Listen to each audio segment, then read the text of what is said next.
Repo rate में RBI ने किया इजाफा। आरबीआई के इस फैसले से आमजन पर क्या फर्क पड़ेगा? रेपो रेट आखिर होता क्या है?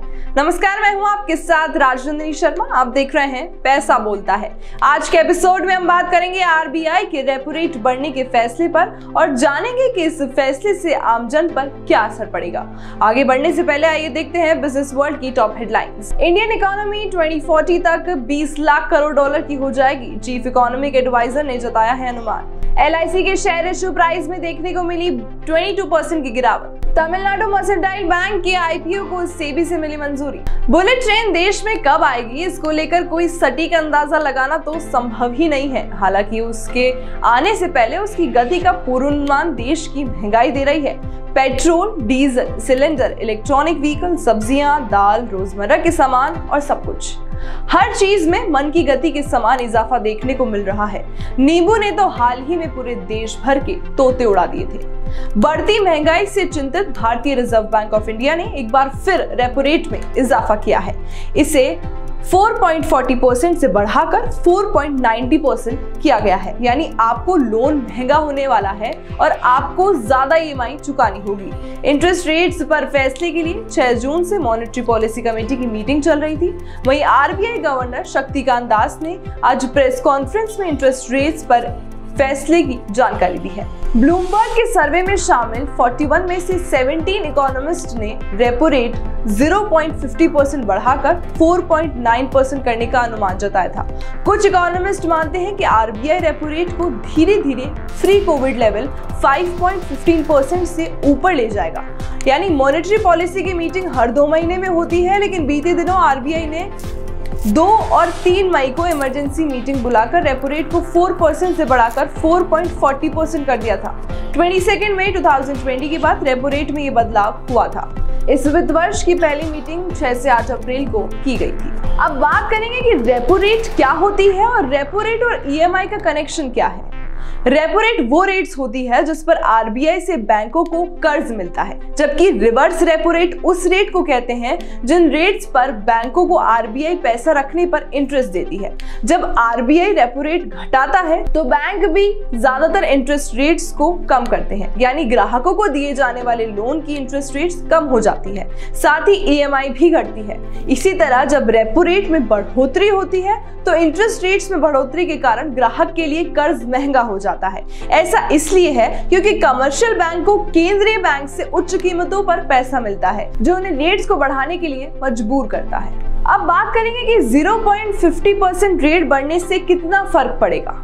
मान लीजिए कुणाल नाम के एक व्यक्ति ने 6.5% के रेट पर 20 साल के लिए 10 लाख रुपए का हाउस लोन लिया है। उसकी लोन की EMI 7,456 रुपए है। 20 साल में उसे इस रेट से 7,89,376 रुपए का इंटरेस्ट देना होगा, यानी उसे 10 लाख के बदले 17,89,376 रुपए चुकाने होंगे।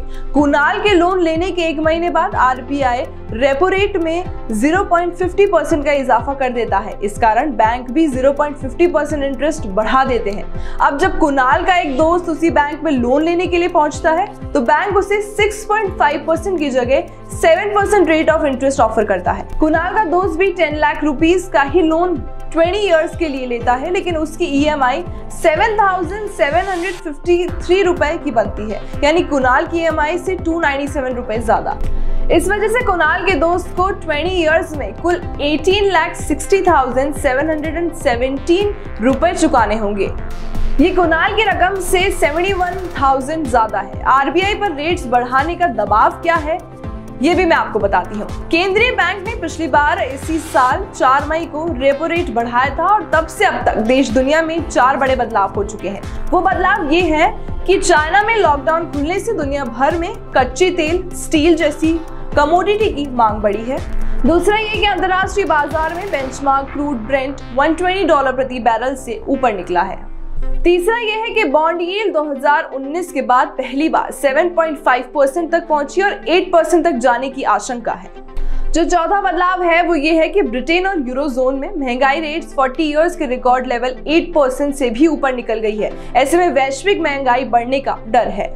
महंगाई बढ़ने से आरबीआई भी चिंतित है। आरबीआई की मॉनेटरी पॉलिसी कमेटी एमपीसी की इमरजेंसी मीटिंग ऐसे समय में हुई है जब रूस यूक्रेन जंग के कारण कच्चे तेल से लेकर मेटल प्राइस में भारी उतार चढ़ाव देखा जा रहा है। ऐसे में पूरी दुनिया में महंगाई बड़ी समस्या बनी हुई है। मई में जारी सरकारी आंकड़ों के मुताबिक कंज्यूमर प्राइस इंडेक्स यानी सीपीआई आधारित रिटेल महंगाई रेट्स अप्रैल में बढ़कर 7.79% हो गई थी। ये महंगाई का 8 साल का पीक था। मई में हुई मीटिंग में आरबीआई ने कैश रिजर्व रेशियो यानी सीआरआर में भी 0.50% की बढ़ोतरी की थी। इसे बढ़ाकर 4.5% तक कर दिया गया था। सीआरआर वह राशि होती है जो बैंकों को हर समय आरबीआई के पास रखनी होती है। यदि सेंट्रल बैंक सीआरआर बढ़ाने का फैसला करता है तो बैंकों के पास डिसबर्सल के लिए उपलब्ध राशि कम हो जाती है। यानी सीआरआर का इस्तेमाल सिस्टम से लिक्विडिटी कम करने के लिए किया जाता है। बहरहाल बढ़ती महंगाई से चिंतित आरबीआई ने ये कदम बाजार में लिक्विडिटी यानी कि कैश फ्लो को कंट्रोल करने के लिए लिया है। यदि महंगाई पर आने वाले समय में भी लगाम नहीं कसी गई तो ऐसे ही कुछ निर्णय हमें आने वाले समय में भी देखने को मिलेंगे। पैसा बोलता है का ये एपिसोड आपको कैसा लगा हमें कमेंट बॉक्स में जरूर बताएं और साथ ही बताएं कि अगले एपिसोड में कौन से विषय पर हम चर्चा कर सकते हैं। इसी के साथ मैं अलविदा लेती हूँ और देखते रहिए सिंस इंडिपेंडेंस।